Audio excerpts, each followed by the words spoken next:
요한계시록 14장 12절 이제 하나님의 계명에 관련해서 제가 굉장히 오래 보고 있지만 이것이 그만큼 이제 성경의 중심되는 주제일 뿐이고 그 다음에 성경의 처음부터 끝까지 계속 이어지는 맥이기 때문에 볼 부분들이 이렇게 많이 나오는데요. 그래서 지난 시간에 이제 사울 왕과 하나님의 계명 이 비추어 보았다면 사울 다음에 왕이 되는 사람이 있죠. 이 사람이 바로 다윗인데 다윗이라고 뭐 하나님이 편애를 하시거나 사울은 미워하고 다윗은 좀 더 쉬운 코스로 이렇게 가는 것이 절대로 아니에요. 똑같이 선택을 받았고 그 선택받은 사람 부르심을 받았고 그 선택을 확정하는 데 있어서 그들에게 똑같은 모양은 다르지만 본질적으로 같은 과정이 주어집니다. 이제 사울이 예언의 영을 받아서 그가 왕이 되었고, 그리고 그 영이 한번 와서 이제 왕이 영원히 왕이 되는 것이 아니라 그의 왕위가 유지되기 위해서 그에게 진짜 주어지기 위해서 그가 통과해야 했던 하나의 시험이 있었는데 그 시험이 바로 하나님의 계명과 관련된 시험이었죠. 그래서 그것과 유사하게 이제 다윗도 그런 과정을 거쳐 가겠구나 우리가 예상을 할 수 있겠습니다.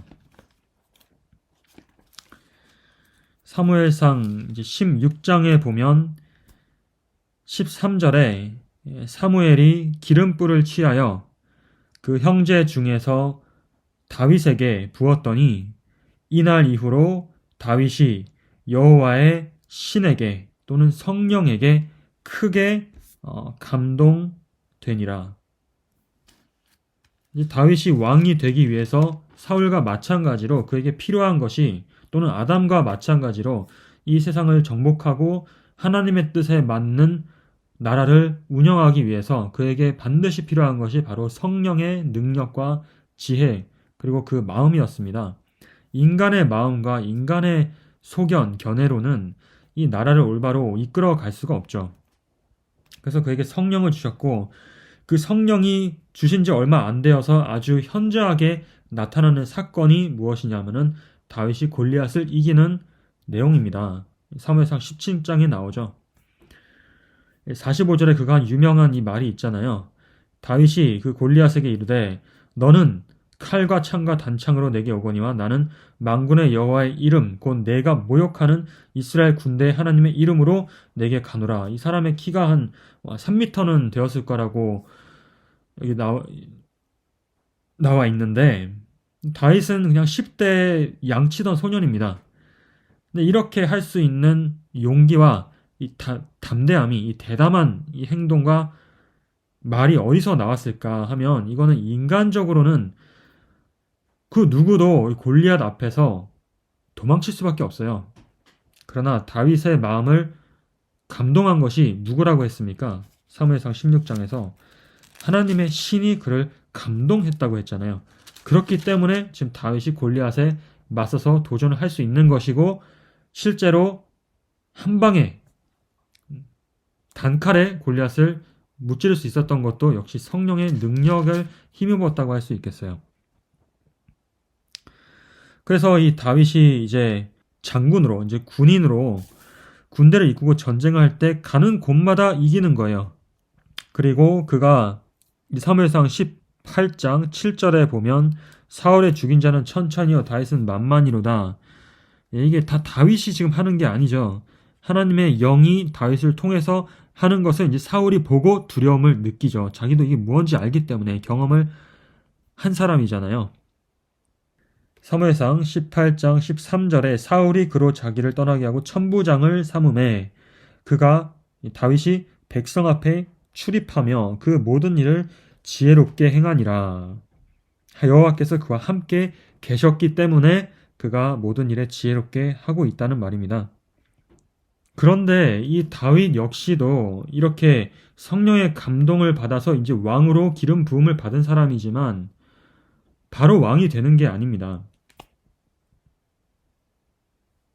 이제 우리 일반적으로 생각할 때는 기름 부었으니까 이제 당장 왕이 사울을 끌어내리고 빨리 왕이 돼야 되잖아요. 근데 그게 아니라 기름 부음을 받아서 이게 끝나는 것이 아니라 무엇이 기다리고 있는 걸 우리가 보았습니까? 사울을 통해서 하나님의 계명과 관련된 시험이 온다는 것을 보았거든요. 다윗에게는 그것이 어떤 모양으로 왔냐 하면 사무엘상 24장에 보시면 다윗이 사울 왕으로부터 도망가서 동굴에서 자고 이슬을 마시고 그리고 뭐 사냥해서 뭐 동물 잡아먹고 막 이런 삶을 살았을 거예요. 밤에 이제 거친 땅바닥에 그냥 들판에 자는 겁니다. 그 잘 때도 얼마나 불안했겠어요. 언제 누가 이때 다윗을 따르던 사람이 한 600명 정도 있었는데 그 모이는 사람들이 다 누구냐 하면은 범죄자들이에요. 빚진 자들, 막 좀 불만이 있는 사람들, 그런 사회 불만이 있는 계층 있잖아요. 그런 불만이 있는 사람들이 나를 따른다고 하면은 마음이 편하겠습니까? 불안하겠습니까? 항상 불안하겠죠. 그러니까 사울 왕도 믿을 수 없고 자기를 따르는 이 사람들도 믿을 수 없고 믿을 사람이 한 명도 없는 그런 상황인데 진짜 자다가 언제 뒤에서 칼을 맞을지도 모르는 그런 하루하루가 매일 그렇게 사는 그 불안한 삶이 정신을 아주 피폐하게 만들겠죠, 다윗을. 그리고 자기 가족 다 풍비박산 났고요. 지금 사울 때문에. 그리고 자기 때문에 누구까지 이 제사장들까지 85명의 레위인들이 사울에게 죽임을 당했어요. 왜 죽임을 당했냐? 다윗을 도와줬기 때문에, 다윗에게 식량을 줬기 때문에 사울 왕이 본보기를 보인 거죠. 다윗을 도와주는 사람은 이렇게 된다. 그게 지금 다윗의 어떤 삶입니다. 근데 그 나이는 불과 20대인데 다 잃어버렸단 거죠. 사울 때문에. 20대에 한창 이제 꿈을 펼칠 나이에 펼치지도 못하고 그냥 나락으로 떨어져 버린 거예요. 모든 것을 다 잃어버리고 뭐 친구도 잃어버리고 집도 잃어버리고 재산도 잃어버리고 아무것도 없어요. 이제 앞으로 죽을 일만 남았습니다. 누구 때문이냐면은 다 사울 때문이에요. 이 모든 것을 빼앗아간 그 원흉, 심지어 자기 부인까지 뺏어갔죠. 그러니까 사울은 다윗에게 정말 인간적으로는 얼마나 원망스럽겠어요. 그러니까 사울만 아니었다면 지금쯤 사실 뭐 왕이 될 사람이잖아요. 그런데 지금 사울 때문에 뭐좀 짐승처럼 살고 있으니까 인간적으로 얼마나 미운 마음이 안 들 수는 없을 것 같아요. 그런 상황에서 사무엘상 24장에 사울이 굴에 들어가서 3절에 보니까 1절부터 읽어볼게요. 사울이 블레셋 사람을 따르다가 돌아오매 혹이 그에게 고하여 가르되 보소서 다윗이 엔겔이 황무지에 있더이다. 이게 고발자들이 도처에 널려 있는 거죠. 안전한 곳이 아무것도 없죠. 자기 나라지만. 2절에 사울이 온 이스라엘에서 택한 사람 3천을 거느리고 다윗과 그의 사람들을 찾으러 들 염소 바위로 갈새. 길가 양에 우리에 이른즉 굴이 있는지라 사울이 그 발을 가리우러 들어가니라. 근데 다윗이 주로 어디에 숨어 항상 지낸다고 했어요? 굴 같은 데 많이 들어가잖아요. 안전하니까. 굴에 다윗이 있었던 거죠. 다윗과 그의 사람들이 그 굴 깊은 곳에 있더니 다윗의 사람들이 가로되 보소서 여호와께서 당신에게 이르시기를 내가 원수를 내 손에 붙이리니 내 소견에 선한 대로 그에게 행하라 하시더니. 그러니까 죽고 싶으면 죽여라라는 말이잖아요.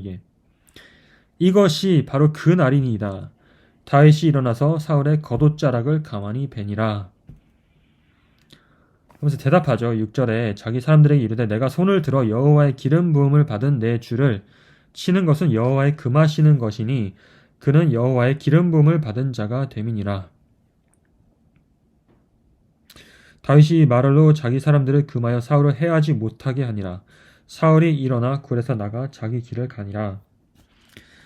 근데 이 4절의 이 말을 잘 생각을 해보면 지금 같이 있는 부하들이 뭐라고 하냐면은 이게 여호와의 주신 섭리라는 말을 하고 있어요.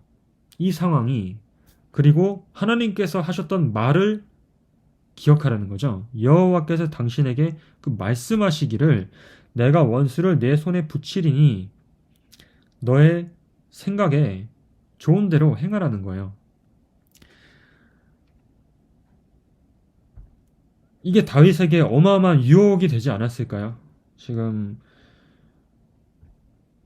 눈 딱 감고 자기 손에 피를 묻히지 않아도 돼요. 여기 부하 한 명 시켜서 사울 왕 목 한 번만 그어달라고 하면 자기는 뭐가 되는 거냐면 왕이 되는 거예요, 이제. 그리고 동굴이기 때문에 아무도 무슨 일이 벌어졌는지 알지 못합니다. 그렇잖아요. 그러니까 다윗이 죽였는지 뭐 지나가던 강도 만나서 죽었는지 진짜 왕이지만 동굴에 있으니까 아무도 보지 못하기 때문에 아주 깨끗한 범죄를 저지를 수 있는 거예요. 그런데 이게 생각해 보면은 아주 그럴듯하잖아요. 이게 범죄인가 진짜? 범죄가 아니잖아요. 지금 자기를 해하려고 하는 사람인데 정당방위 아닌가 이거? 거기에다가 하나님께서 그렇게 말씀을 하셨대요, 진짜로. 너의 원수를 너의 손에 내가 붙이겠는데 너의 소견에 선한 대로 행하라. 그 얘기 행하라. 그러면 이제 다 된 거잖아요. 모든 게 다 맞아 떨어지는 거잖아요. 지금 완벽하게. 상황도 좋죠. 그 다음에 명분도 있죠. 이유도 있고 심지어 하나님의 말씀도 자기 편에 있는 것 같거든요. 주변에 사람들이 다 거기에 반대할 사람 아무도 없어요. 자, 이거야말로 정말 하나님의 섭리라고 생각할 확률이 높을까요? 아니면은 이거는 그런데 여기에 대해서 이제 다윗이 하는 말이 내가 그렇게 할 수 없다는 거거든요. 근데 나중에 보니까 다윗의 이 판단이 옳았습니까? 틀렸습니까? 다윗의 판단이 옳았던 거예요. 나머지 사람들이 다 틀리고 다윗만 맞았던 거죠. 그런 상황 속에서 이거를 분별력을 가지는 것이 진짜 쉽지가 않죠. 이런 상황이 그렇게 돌아가고 그다음에 얼마나 사실 다윗이 인간적으로는 사울이 원망스러웠겠어요. 그런 감정도 있고 그다음에 주변 사람들이 다 하나님의 말씀을 가지고 또 나에게 그렇게 조언을 할 때 아니 말씀에 있는데 그렇게 해도 되는 거잖아요.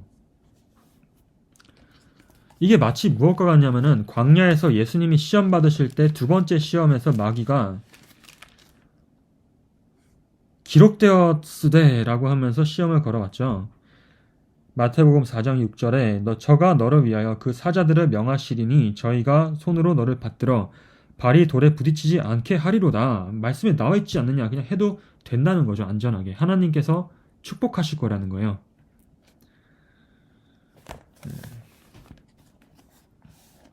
그래서 다윗이 어떻게 이 상황과 자기의 감정과 또 이런 주변에서 말하고 있는 하나님의 말씀 이런 것들을 다 뒤로 하고 자기만의 어떤 주관이 있었던 거거든요. 지금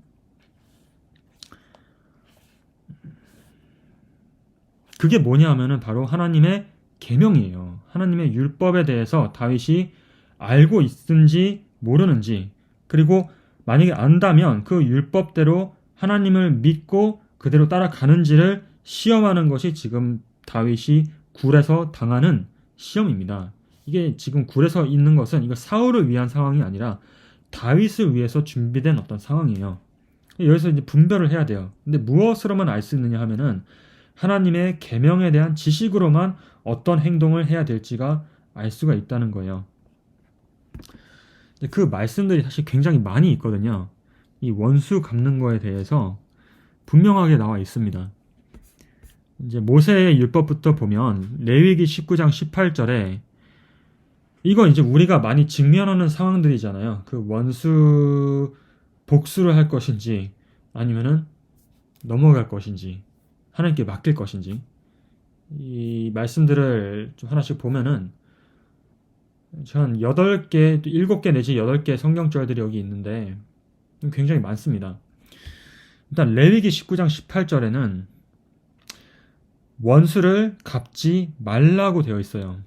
그리고 동포를 원망하지 말며 이웃 사랑하기를 내 몸과 같이 하라. 나는 여호와니라. 나는 여호와라는 것은 여호와 하나님의 품성이 이러한 품성이기 때문에 너도 그렇게 행하라는 말이거든요. 그게 이제 율법입니다. 그래서 원수를 갚지 말라고 레위기 19장 18절에 있고 다윗이 알았을까요? 몰랐을까요? 이것을 알았겠죠. 왜 알았냐 하면은 성령이 충만한 사람이잖아요. 그래서 그러니까 여느 그냥 사람이 아니라 지금 이 굉장한 시험이에요. 다윗이 직면한 것이. 그런데 하나님의 신이 그를 그 이후에 떠나지 않고 있기 때문에 이게 신약이랑 똑같습니다. 요한복음 16장 13절 정말 자주 말하는 성경절이지만 그만큼 중요하기 때문인데요. 진리의 성령이 오시면 그가 너희를 모든 진리 가운데로 인도하시리니 그가 자의로 말하지 않고 오직 듣는 것을 말하시며 장래일을 너에게 알리시리라. 이 사람들이 지금 말하고 있는 하나님의 말씀에 원수를 너 손에 붙이면 너의 소견에 선한 대로 행하라. 이게 정말 하나님의 말씀인지 마귀가 살짝 바꿔서 하는 말씀인지 우리가 먼저 첫째로 잘 알아야 되고요. 창세기 3장에서 하와를 속였던 것처럼 말을 살짝 바꿔가지고 하나님의 말씀인 것처럼 포장해서 줄 수도 있는 거예요. 또는 광야에서 예수님의 상황처럼 그 말씀은 맞는데 그 말씀이 예수님이 이렇게 말씀하셨죠. 율법에 무엇라 기록되었으며 그 다음에 너가 어떻게 읽느냐 이게 중요하거든요. 그 말씀을 다른 말씀과 비교해 보아서 그 한 말씀만 뚝 떼서 그냥 그것만 보는 게 아니라 성경 전체 맥락에서 봤을 때 또 다른 곳에 말한 성경 구절들을 비교해 보았을 때 이것이 진짜 무슨 의미이냐 하는 것이잖아요. 너가 어떻게 읽느냐는 거예요. 정말 성령의 도움이 필요한 거죠, 여기서. 그래서 예수님께서 그 시험을 넘기셨던 것처럼 지금 다윗에게도 좀 그런 상황인 것인데 이제 성령께서 요한복음 16장 13절에 진리의 성령이 오시면 진리 가운데로 인도하시리니 자의로 말하지 않고 이게 인간의 그냥 생각대로가 아니에요. 너의 소견대로 하는 게 절대로 아니고 이 사람 굴에서 그 부하들이 말했던 것처럼 오직 듣는 것을 말하시며 장래일을 너에게 알리시리라.